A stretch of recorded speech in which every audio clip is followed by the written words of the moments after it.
Hello and welcome to What the Luxe with me, Fred Moore. And me, Anant Sharma. Together we lead Matter of Form, a design consultancy specialising in brand, digital experience and content. And this is a podcast that calls time on tired ideas of luxury. Alongside industry luminaries and thought leaders, we explore what truly defines category-leading products and services. Rafat, you have built several businesses, most recently Skift, and you are one of the most influential voices in travel. And while other media businesses perhaps chase scale, I think you've stayed firm to maintaining a smaller size but exceptional quality of reporting, actually. And I remember when I first discovered Skift, which was when I was sort of becoming, sort of more of an expert in the industry as well. And we worked across many different sectors. This podcast covers many different sectors, but I remember thinking how it was a really refreshing industry publication that just was to the point, well designed, good UX, good design. It felt readable and engaging. And I couldn't put my finger on it, but I gravitated towards it. And that's the truth. I think at a certain point, I think you described what you do as like the anti-BuzzFeed. I mean, BuzzFeed's not even around anymore. Well, I didn't describe it. CNBC did the story with the headline. Yeah. Right. It's a good headline. It's just a business without bloat. Prior to Skift, I think you had 2 exits under your belt. Well, one exit. One exit. Yeah. I mean, I built this I was one of the early bloggers in the world. When I first came to US, I discovered blogging through a newspaper article in Chicago Tribune one morning. This is a true story.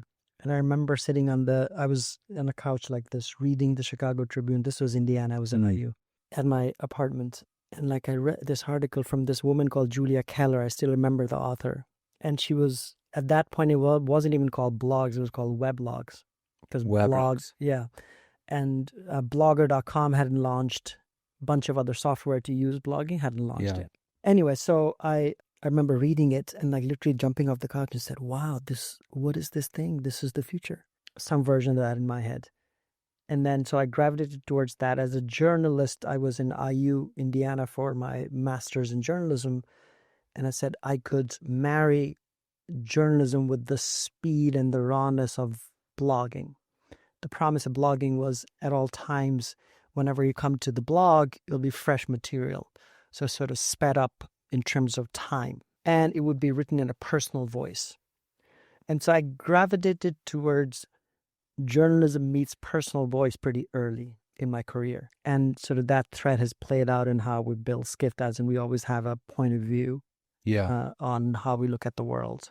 We always want to create our own white space in the world. So for me, the most important thing that we've done with Skift is to sort of is to put original thought out into the world, because that's the most important measure for me of your contribution to the world. How much original thought.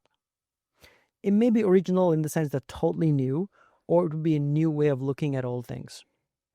Because there's only so much original thing you can put out. But if you figure out new ways of looking at the world, I've said this to myself and to our team all along, is when people talk about innovation in any industry, the default reaction is startups equal innovation, right? That's generally in luxury or tech or media, whatever. Our definition of it is how you frame things. How you frame things constantly in a new way. That's innovation. I think it's really important. I mean, you said you don't drink, and I think except for chai that we're drinking. Except for chai, but without no alcohol. And I actually use this example. I do this teach a couple of modules at EHL, and it uses non-alcoholic categories. A good example of just framing. It's just like if you put something on if you call something non-alcoholic gin, you can charge $25 for it. But if you called it cordial, you'd never get away with charging more than $5.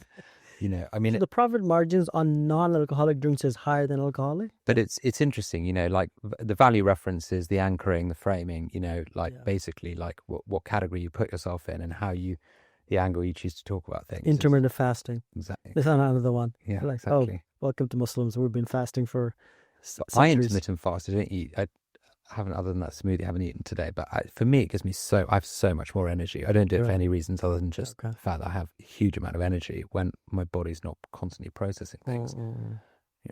Yeah. So, Rafa, how old is Skift? Tell us a bit about how it came to be. 13 years. Yeah, it's actually July. We're we're recording this in July. July 30th, 2012 is when it launched. So it's going to be 13 years this month. I feel that over those 13 years, we've watched people value experience over possessions more. Yeah, 100%. I think that there was a phase we started writing about experiences over things early on in Skift. And then COVID hit. And there was a huge rush towards things because people were trapped in their houses. Mm. And then, but when they came back, boy, they came back for experiences. You know this very well because you and I are in the travel industry. Yeah. And so, and the young people sort of define their lives through this intersection of sort of travel and retail and food. That's my, I've written about it before. Sort of the intersection of travel, food, and retail, and travel being a huge part of it. Whether it's driven by experiences over things, whether it's driven by sort of the bragging rights of social media that certainly play a role in it, or just, I hope, it's affordability and curiosity sort of put together. People seem to know a lot more, want to know a lot more about the world because so many of our things are available in digital that you see them and you want to go see in person. So I think that secular trend of travel/experiences, unlike the industry I was in the media industry covering the business of media, which is in a secular decline, at least the traditional structured media versus travel. I mean, at some point when the world hits peak population, which it seems like it's going to happen in the next few decades. Do you think we're going to go into declining population? Yeah, I mean, this is not just me. I'm not an expert, but I've been obsessed with the fifth stage of the demographic transition. I've been reading a lot on that and what it means for the world. Like, there's a stat that blew my mind that in 2050, which is 25 years from now, not that far. Yeah, 1 in 4 young people under 25 will be African, and 1 in 3 in the world will be African. Is the world ready for it in 25 years? What that means is, like, will the culture become predominantly or a huge part become African influenced? Yeah. You're seeing London probably at the cusp of this stuff because a lot of African flow and culture comes through London, at least in the Western world. New York and US, not at all. And so it'll be very interesting in the food bleeding over from different parts of Africa to here. So it'll be very fascinating. So what it means for the travel industry, we think about the magazines, which don't matter at all anymore, the travel magazines. Do you think travel magazines matter anymore? I don't read them. Neither do I. Neither do we come across anybody in the any executive in the travel industry that cares. Yeah. Used to be all white people on the cover, white people in the editorial enjoying brown places or black places, countries. That's changed and changing, and the media hasn't kept up with it, which is why whatever we want to call them, creators, influencers, etc., have taken over, but many other reasons for it, but also that they're more representative of what the world is. I think at the end of the day, like, we will always value when things sort of need to be anchored in the tangible, but that doesn't necessarily mean it has to be printed pages and for example, the dinners and the conferences that Skift do. And in fact, we're going to Estelle Manor on Wednesday, to get, there are other forms of expressing value that don't necessarily have to be, the things we're used to. Yeah, yeah. Do you know about Kids of the Colony? It's a British show. Tell me about it. So Kids of the Colony, as the name, is actually 3 British kids, 1 Bangladeshi, 1 Somali, and 1 Yemeni, another one Moroccan, I think 4, that are taking the other 3 friends back to their countries. It's a YouTube show. It's become hugely popular. I only got to know through my co-founder, Jason, about a month ago. And you should go on YouTube. I'll go and have a look at it. And it's very interesting because it's 3 or 4 kids as in, like, I'm going to say in their 20s, having fun going back. Like, 1 kid who is from Bangladesh, for instance, the first series is about Bangladesh, taking his other 3 friends and having loads of fun. These are Muslim kids, so it's not like they're going drinking, anything like that. But it's fascinating because it's unlike any travel show you've ever seen, because it's 1 multicultural kids that are gone back to where their families came from, countries that used to be colony of UK primarily. Yeah. And then they navigate it in such a different way than any quote unquote travel anchor will ever do. And this is YouTube native. So that's as much as part of me coming from media mourn some of the old school stuff that's gone, this is amazing. It's just that surfacing that obviously is a different mechanism that it used to be before. But in fact, the guy is going to speak. One of the main characters that is going to speak at our conference, Skift Global Forum, September. Had any of the characters had any previous? No, nothing. So And now BBC picked up, or BBC did a show on them or something like that. How hard do you think it is in the media to not become a victim of your own success when it comes to how you express yourself?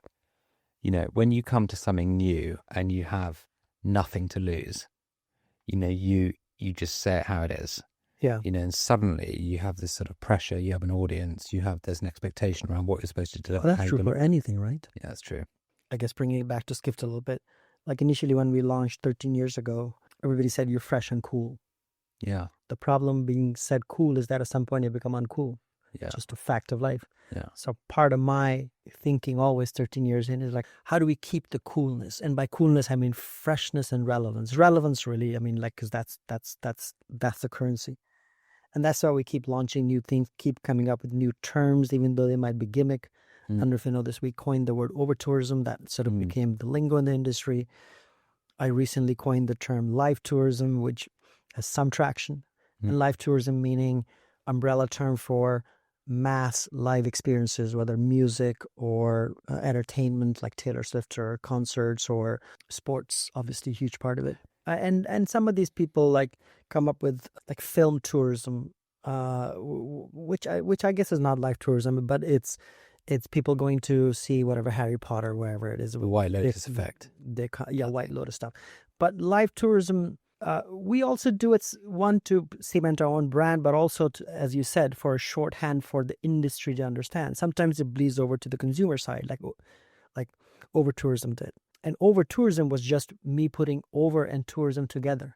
And that became like the Telegraph coined it the term of the year a year after the thing came out, et cetera, et cetera. So what's your relationship with the media, like the sort of the Telegraphs of this world? So I've always been a bomb thrower in the media industry.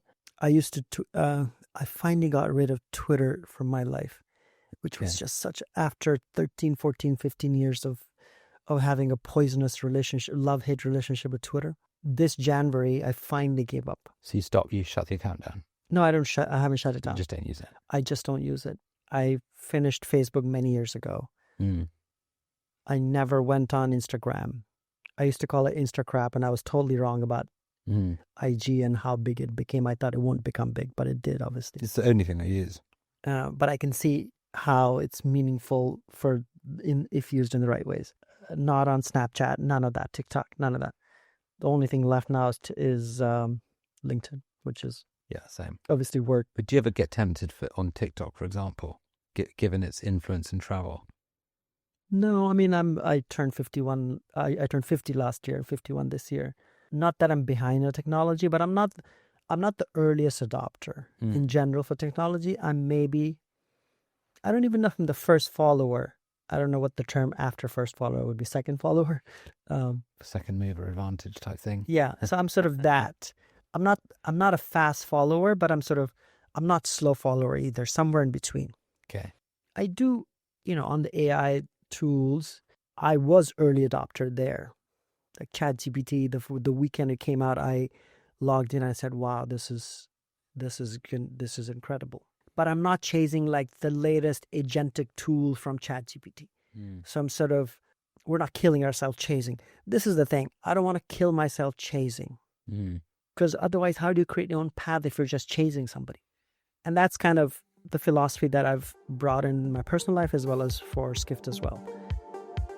I want to talk about what you believe AI is going to do to your industry, the media industry, because... okay. I thought you were going to ask travel, but yes. Well, both actually, to be honest. Well, I mean, media is the death knell for media in general. Yeah. The generalized media that was built on chance discovery through these Facebooks or Instagrams or Apple News or whatever.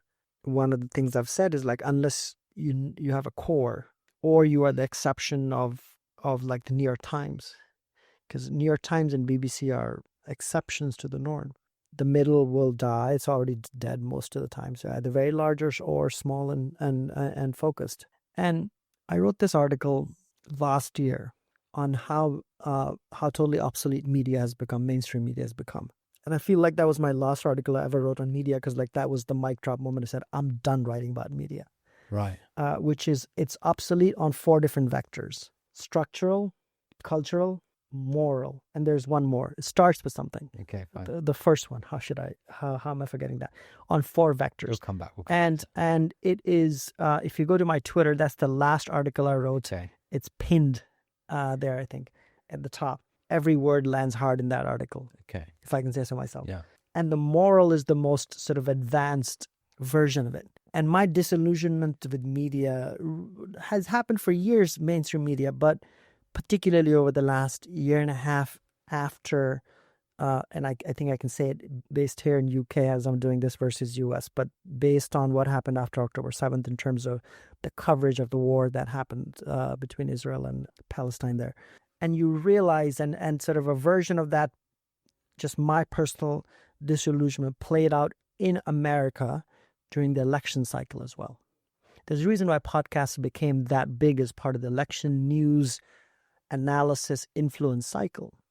Because so many people, it's not just Republicans or red-pilled people. It is overall. People are realizing how much of framing goes on, and because it's been called out so much, people are beginning to have an understanding of it way better than ever. People in the East knew how biased Western media was historically. I feel like in the West, the awakening has really happened in the last year and a half, 2 years. Not just because of this, but also because of elections. Not just because of the war, but also because of the elections.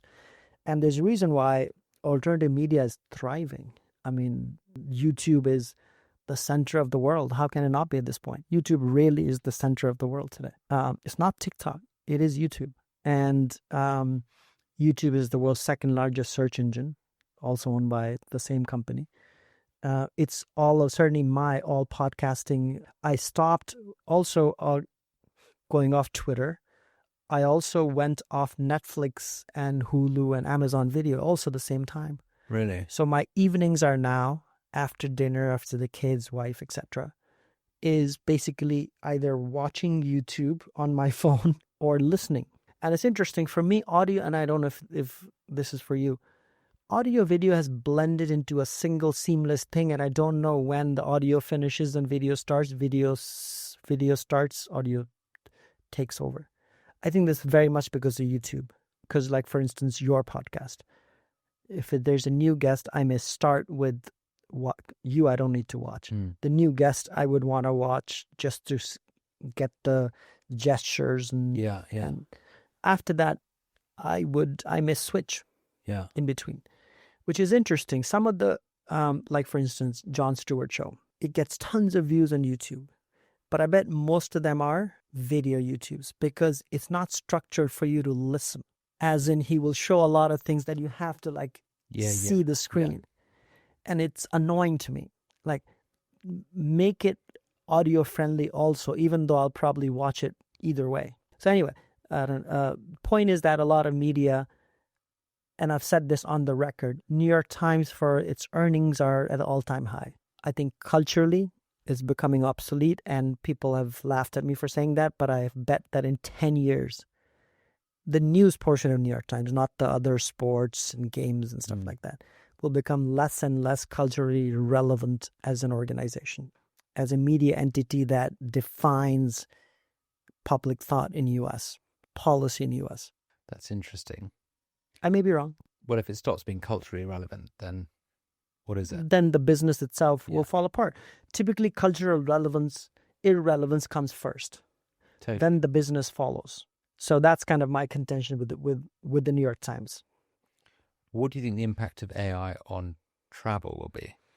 So I think the real action is not the front end, as in booking, etc. It's the Yeah. back end processes and revenue management and Supply chain operations stuff and like that. all the stuff that is happening in every other industry. That's where, and in our industry, particularly in the luxury world that you exist in and we partly cover, lots of labor is required. And in the Western world, labor is at a premium now. And so certainly that automation part is automation through AI is where a lot of the action will be. I mean, itinerary planning is like it's sort of a head fake. It's an easy thing. Yeah. It's interesting. Any new, notice this thing, any new AI development that launches, like for instance, Sam Altman will do a video introducing something, or Claude will do something, their CEOs will announce something on video. Almost always they start with an example of flight booking. Almost always. Yeah. Because it's the easiest one to illustrate, but it's also the most complex thing to illustrate as well because of the nature of how airlines is. But it's funny, like how all travel examples always come through. Anybody really. But I don't know if the search mechanism, initially when ChatGPT launched, I said it's over. I've been saying since 2015 that I've used the phrase, the tyranny of the search box. This is travel search box, which is date, destination, whatever. If it's hotel, there's like that search box has not changed since 1996. Yeah. Right. In a conversational interface or voice interface, will it change? I don't know. We're used to choices. And context.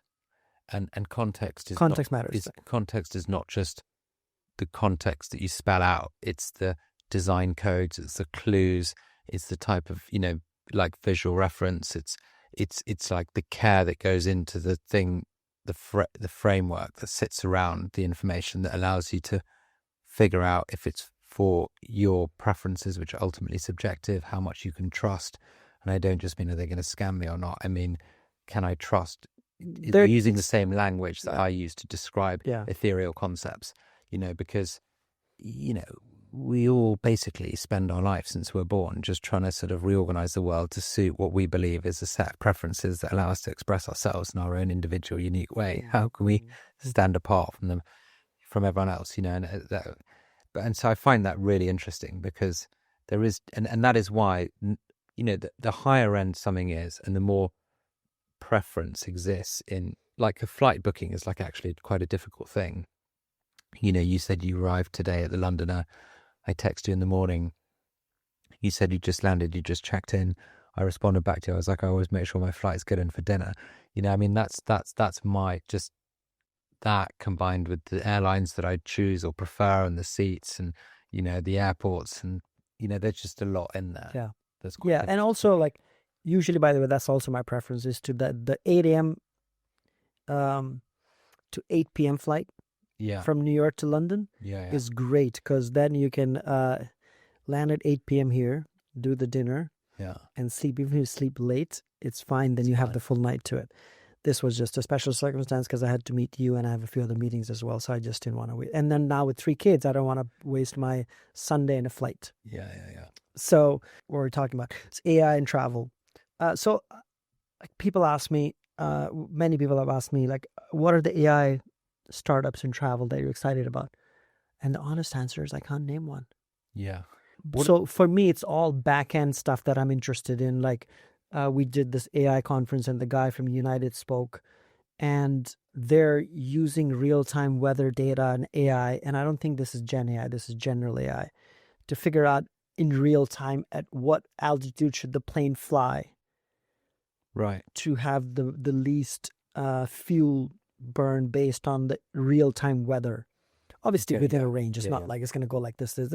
But, and then there was another, I forget which other company. But if you even optimize that stuff a tiny bit, actually, there's so many flights, there's just huge amounts of fuel. And then food waste and optimization using AI. There's a company called Winnow.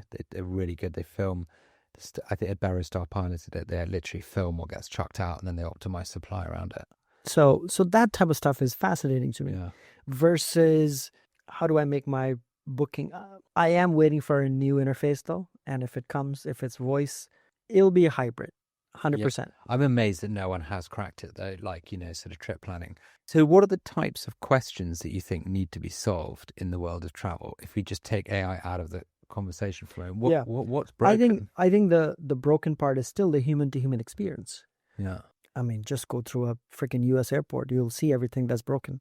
Yeah. That's just the airport. I don't know how much you expect from an airport, but you do if you go through Doha or Dubai. You start expecting things from an airport that we never did.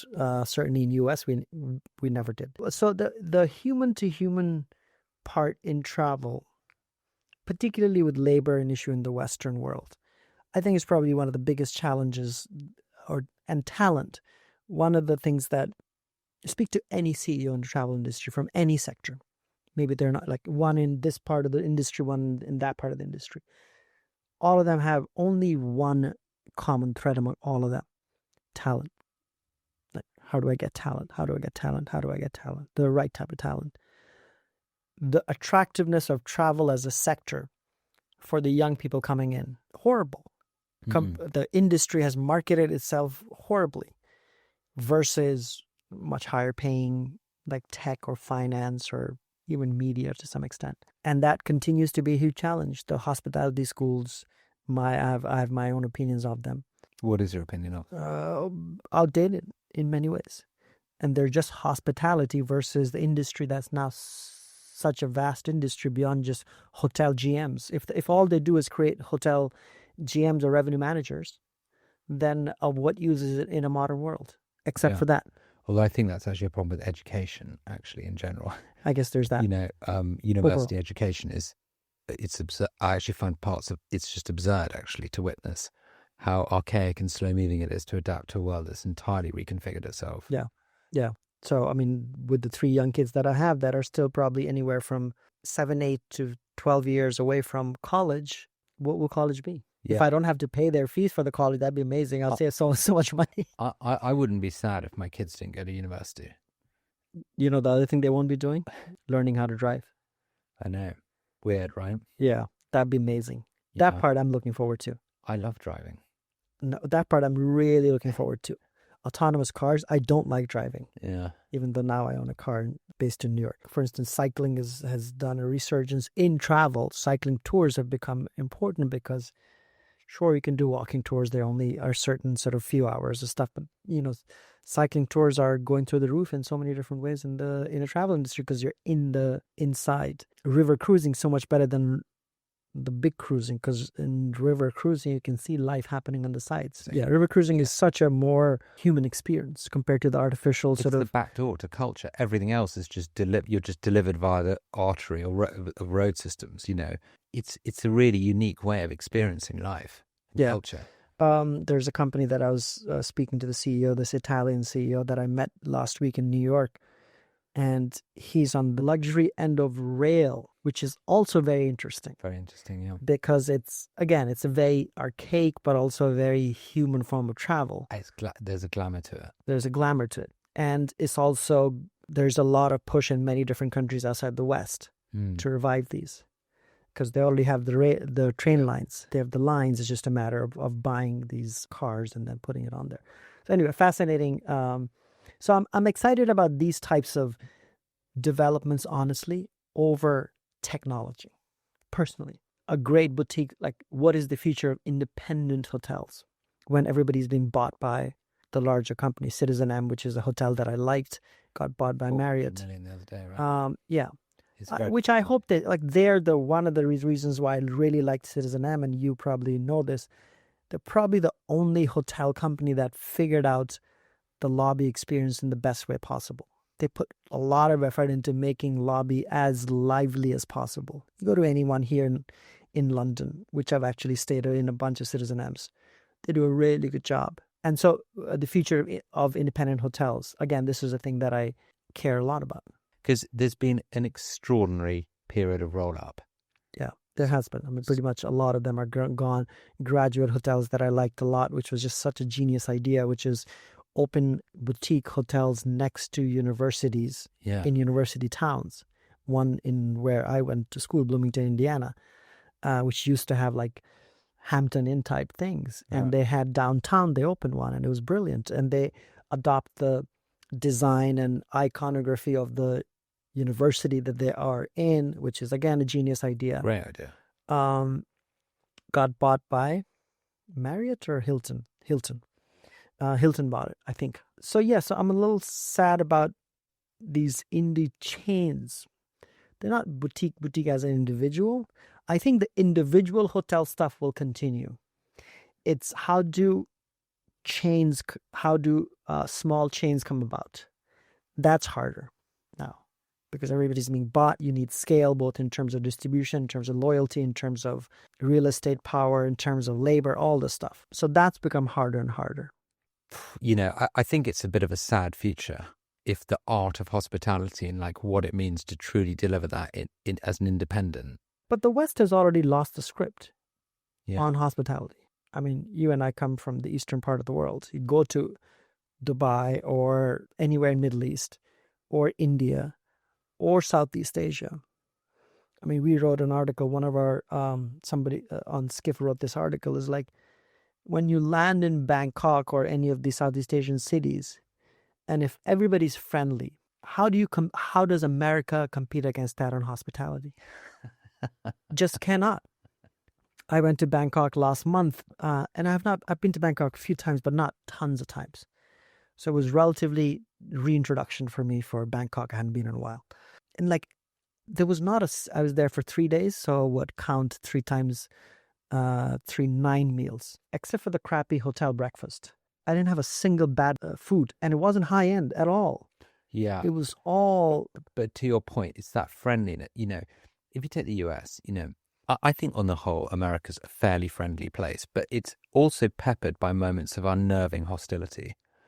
Big cities particularly. That just undermine all the rest of it. We were like, wow, there's a lot of pent-up aggression here. Yeah. You know, and Americans are really friendly, like interested, ask questions, you know, on the whole are like very, very friendly. But cities have become so wired, manically wired, so that the manicness of social media is now real life in America.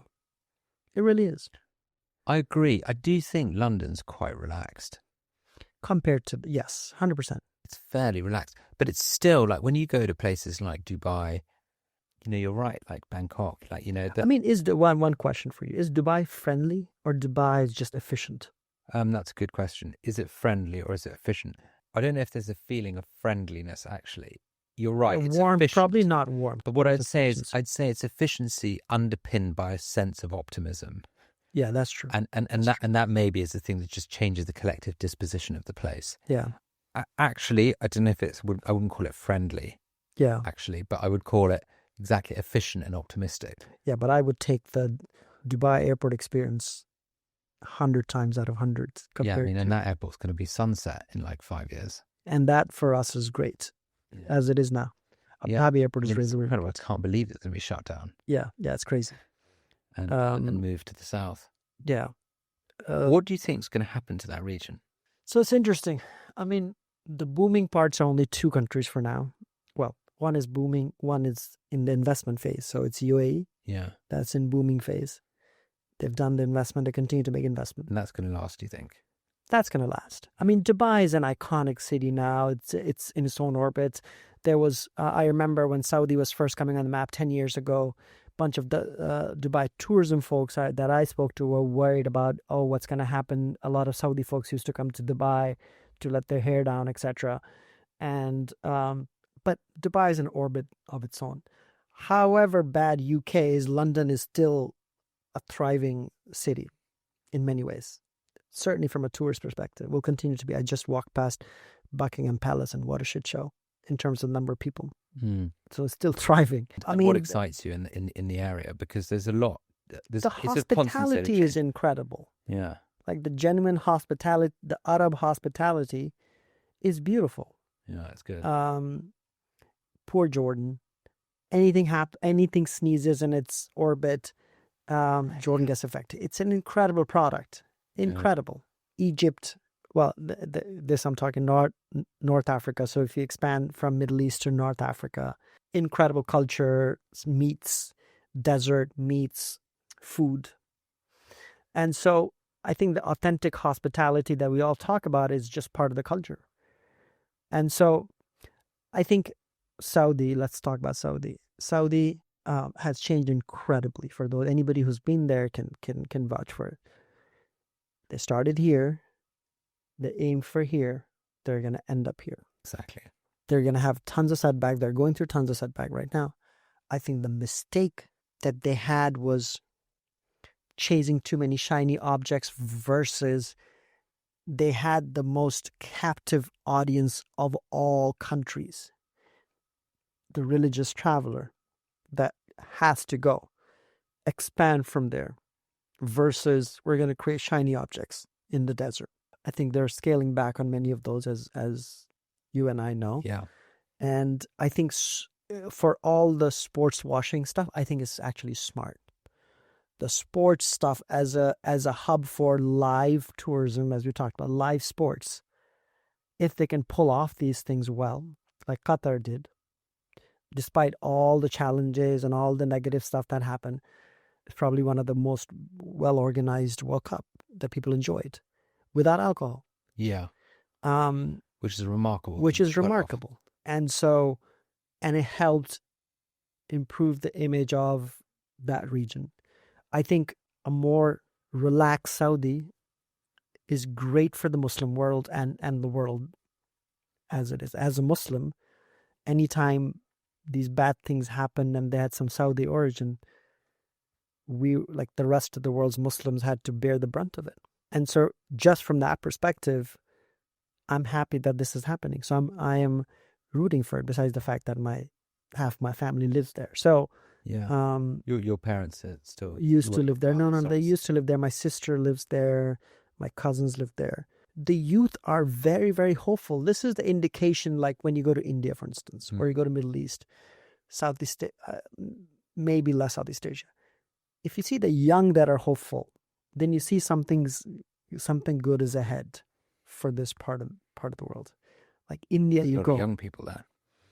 Saudi's so many young people, tons, 30ish, and which is also a remarkable thing, actually, to have an entire country where it was 70% of the population are under the age of 30. Yeah, under the age of 35, maybe something like that. Yeah, and they're very wired and all. They're very global. This is the other thing that we forget, like how much common now how flat the world has Absolutely.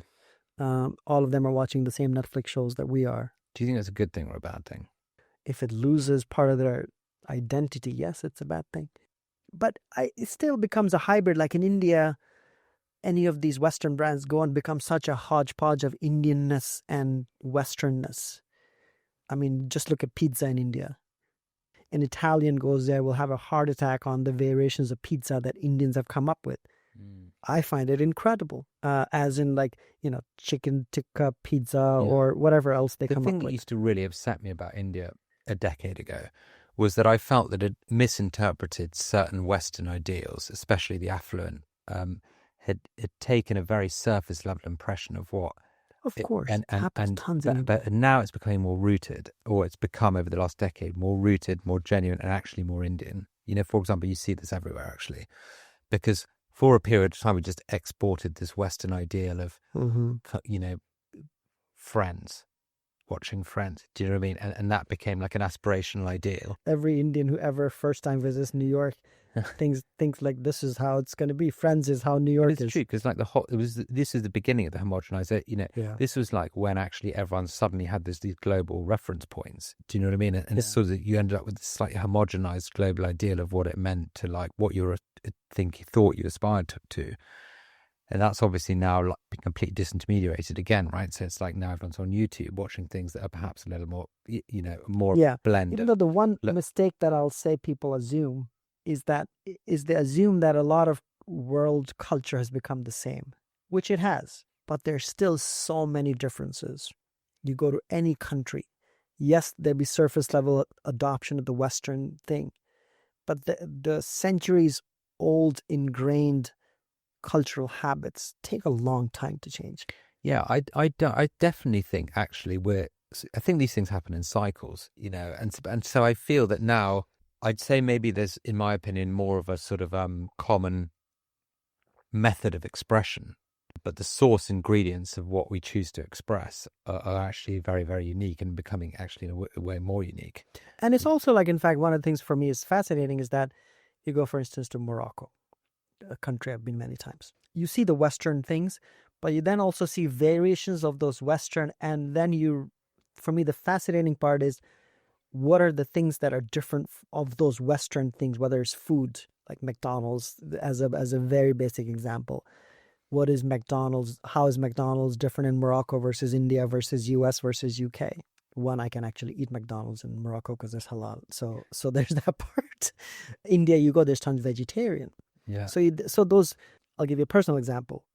Prayers, Muslim as a Muslim. Technically, there's a one way to pray, but every culture has its own variation. So for me, the most fascinating part going into any country, Muslim or non-Muslim, if I go to a mosque and then I notice different variations of certain practices, to me, that's fascinating.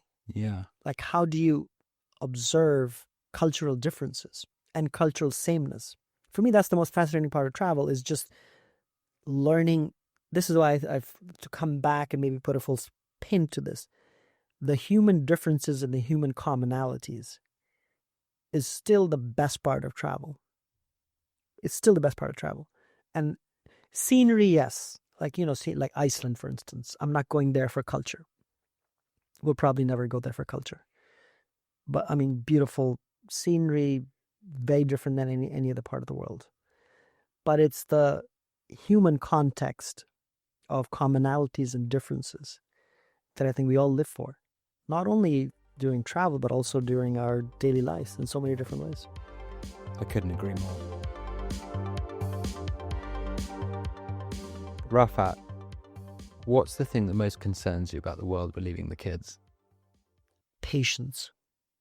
This is the thing that I think about quite a bit. Like, how do we develop resiliency in the kids when everything is abundant and omnipresent and on demand? Maybe this is a very Western thought that I have. But even in, the place that I come from, India, everywhere. Now this is a problem everywhere. Are people having enough relationships? Friends, cousins? There's not that much literature, but I've read a few things on importance of cousins growing up. Like having cousins around and playing with them and sort of growing up with cousins. Like cousins have had such a formative part of my life because I grew up in India living near cousins. Now my kids barely know their cousins, and not just me. This is true for everybody. So I think the thing that worries me most is, in general, loneliness, isolation of human beings from each other. Do you think capitalism is just fundamentally fairly geared towards hyper-individualism? I mean, US is the worst example of it, which is why, again, going back to Morocco, an extreme example of family friendliness and sort of social milieu of how everything is structured, everything for people to gather together, families, cities, everything. And I'm sure there are tons of negative parts of it too. Yeah. But like the extreme individualism that we've seen, I mean, there's reason why there's so many homeless people in New York or San Francisco or cities in the West. This is the apex of sort of the hyper individualistic thing gone wrong. I'll give you the last example that I like citing. There's some, like, you're on a street in New York, you're walking down. There's a person coming down the street with a stroller. There's a baby in there. That person has a dog. Guaranteed, people will address the dog but will ignore the child. So we've lost the script. We have lost the script. You're so right. Rafat, my final question is, but we always end with the same couple of questions. So is just simply what excites you the most personally in the next couple of years? Yeah. Personally, my kids growing up, I have 3 kids. I have 2 adopted kids from Morocco, and I'm Indian. So the fusion of Indian and Moroccan culture, which if you think about it is such a beautiful thing, Yeah, it's nice. is fascinating. I'm excited about where Skift is going. At 13 years in, I'm enjoying it so much. I know you are too, because you and I have talked about it. And it's this, I don't know, well-oiled, I guess we've become seasoned. Is that the term? I think so. Like enough oil has gone into us, and like it's a whatever fire we're put over, we somehow come out better. Yeah. So I think that part I'm enjoying a lot. Working with my team around me, that is just so great, and how we bounce back and forth with each other. You know, some of my team. Yeah. I enjoyed that part hugely. So those are some of the things that I'm enjoying. It's lovely to hear. Rafat, thank you. Of course, thank you. It's been a joy. Of course. Thanks so much for listening. This has been What the Luxe. You can find us on socials at @Matchreform, and drop us any questions or comments on Twitter using the hashtag #WhatTheLuxe. Or if you're a luxury brand looking for strategy and design that goes beyond the banal, get in touch via hello@matchreform.com and chat to one of our consultants.